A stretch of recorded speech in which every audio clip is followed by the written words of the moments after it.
नमस्ते प्यारे बच्चों, स्वागत है आपका रामरूप शर्मा चैनल पर। मैं हूं रामरूप शर्मा और आपको पता ही है कि 15 फरवरी 2024 से 10th क्लास के और 12th क्लास के बोर्ड के एग्जाम स्टार्ट हो जाएंगे।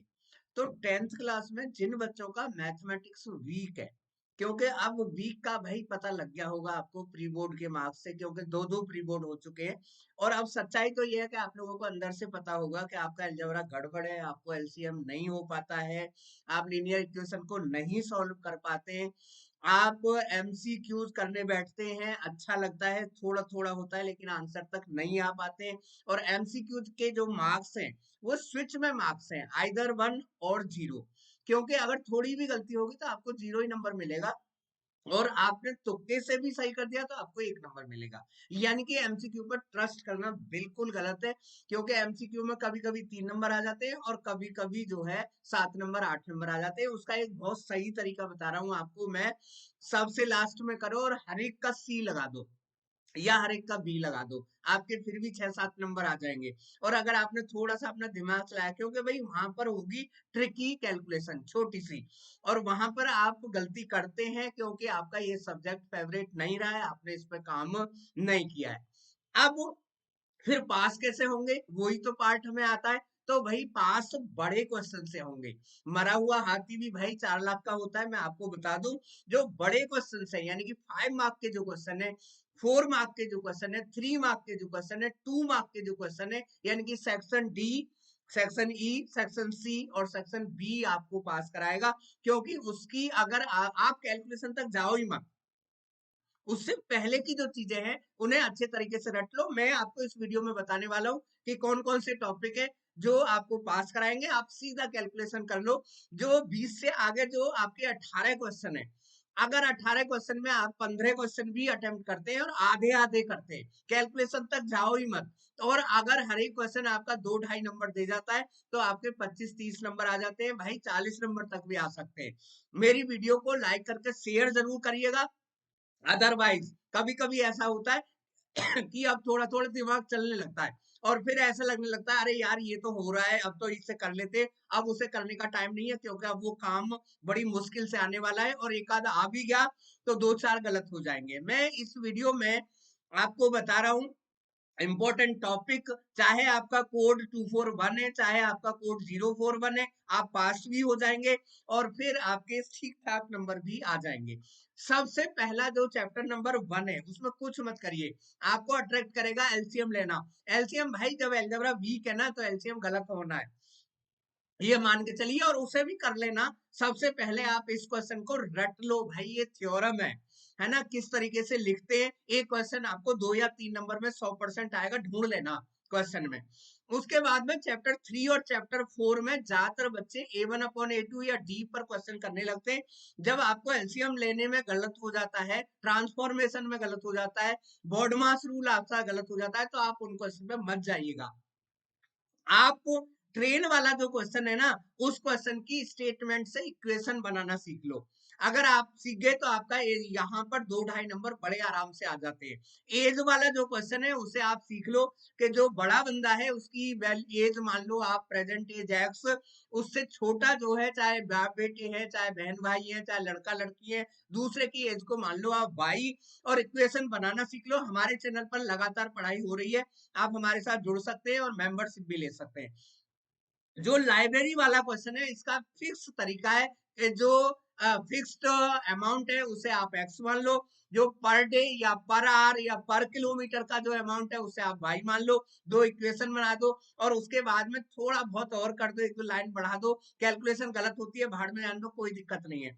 फ्रैक्शन वाला जो क्वेश्चन है वो बहुत आसान है। न्यूमरेटर को आप एक्स मान लीजिए, डिनोमिनेटर को आप वाई मान लीजिए। X upon Y equal to कुछ दिया हुआ होगा, कहाँ प्लस करना है कहाँ माइनस करना है उसे ठीक से पढ़ लें। हिंदी और इंग्लिश दोनों में पेपर लिखा हुआ आएगा।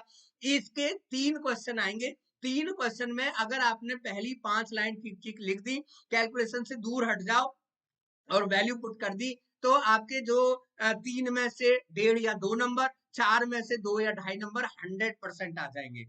चैप्टर 5 की अभी कोशिश ना करें। अब सबसे पहले चले जाएं भाई चैप्टर 6 में। अब आप सोच रहे होंगे कि ज्योमेट्री तो नाम को नहीं आती, यार ज्योमेट्री में आधे से ज्यादा जो आंसर होता है ना वो क्वेश्चन में ही दिया हुआ होता है। सबसे पहले तो आप बीपीटी थ्योरम को रट लें और क्वेश्चन में ढूंढ लेना, जहां भी लिखी हुई हो चॉइस में आने के चांसेस है उसे आप एज इट इज वहां पर लपेट दीजिएगा। और अगर आप कर सकते हैं तो 6.2 जो एक्सरसाइज है ना उसके 6-7 क्वेश्चन है, क्वेश्चन नंबर 3, 4, 5, 6, 7, 8, 9, 10, ठीक है ना, उन्हें आप 3-3 बारी कर लो, उनमें से एक क्वेश्चन 100% आने वाला है। अगर आपको डिस्टेंस फॉर्मूला आता है, अगर आपको सेक्शन फॉर्मूला आता है तो 7.1 का क्वेश्चन नंबर 7, 8, 9, 10 कर लो और 7.2 का क्वेश्चन नंबर 5, 6, 7 कर लो। कैलकुलेशन से मत डरो, कैलकुलेशन गलत होने से पहले पहले आपके 2-1.5 नंबर वहां पर आ जाएंगे। सीधे चलते हैं बच्चों, अब जंप करके सेकंड लास्ट चैप्टर की तरफ, यानी कि मीन मोड मीडियन की तरफ। मीन मोड मीडियन में केवल टेबल बनाना सीखो भाई, फॉर्मूला लिखना सीखो और वैल्यू पुट करना सीखो, बाकी को छोड़ दो।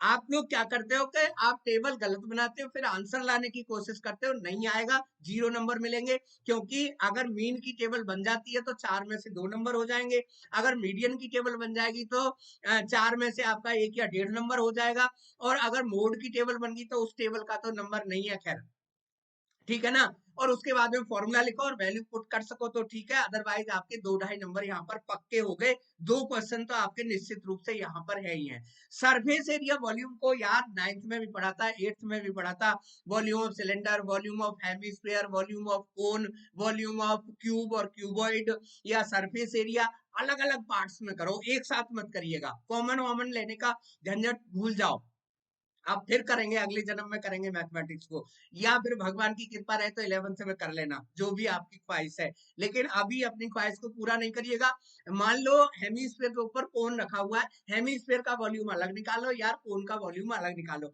अगर आपके माइंड में इतना उलझन हो रहा है ना कि सरफेस एरिया या निकलना है या वॉल्यूम निकालना है, दोनों चीजें निकाल दो, क्योंकि आपके पास बहुत टाइम मिलने वाला है आपके पास में।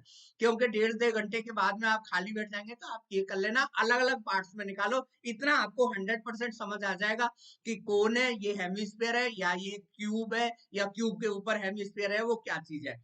एक्सरसाइज 9.1 को यार रट लो, हमारे साथ जुड़ जाओ, एक एक क्वेश्चन की फिगर बना लो, 2 ट्राइंगल ढूंढ लो और उसमें टेन थीटा या साइन थीटा लगता है, 90% क्वेश्चन में टेन थीटा लगता है, वैल्यू पुट कर दो, आपके 2, 2.5, 3 नंबर यहाँ पर हो जाएंगे।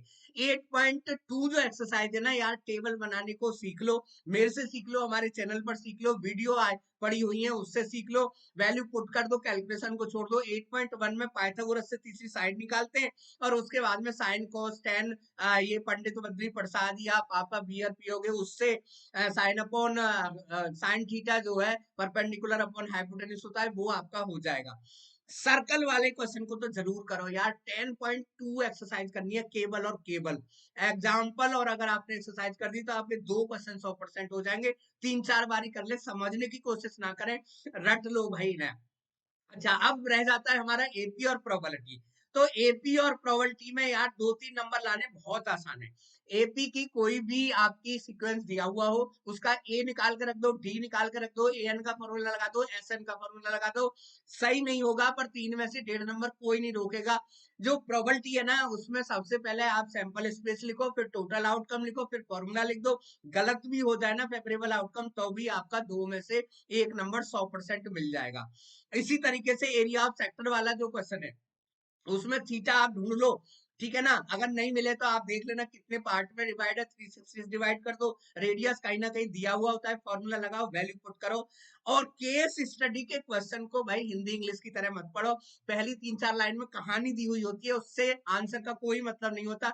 बाद की 4-5 लाइन को ठीक से पढ़ लो, क्वेश्चन पढ़ लो, और ये फ्री के नंबर है। एमसीक्यू सबसे लास्ट में करें, क्योंकि अगर आपका इतना मैथ वीक है ना तो फिर 2 घंटे के बाद में खूब एमसीक्यू है ना। एमसीक्यू पहले 1.5-2 घंटे में मत करिएगा भाई, बहुत मुश्किल आ जाने वाली है। मैंने अपना नंबर यहाँ पर पिन किया हुआ है 7982985558। कोई भी प्रॉब्लम है, कोई भी डाउट है, कुछ भी आपको यूनिट पढ़ना है, कोई भी आपको एक्सरसाइज पढ़नी है, आप मेरे से कांटेक्ट कर सकते हैं, केवल 1000 रुपीज में मेंबरशिप ले सकते हैं। Thank you so much, all the very best.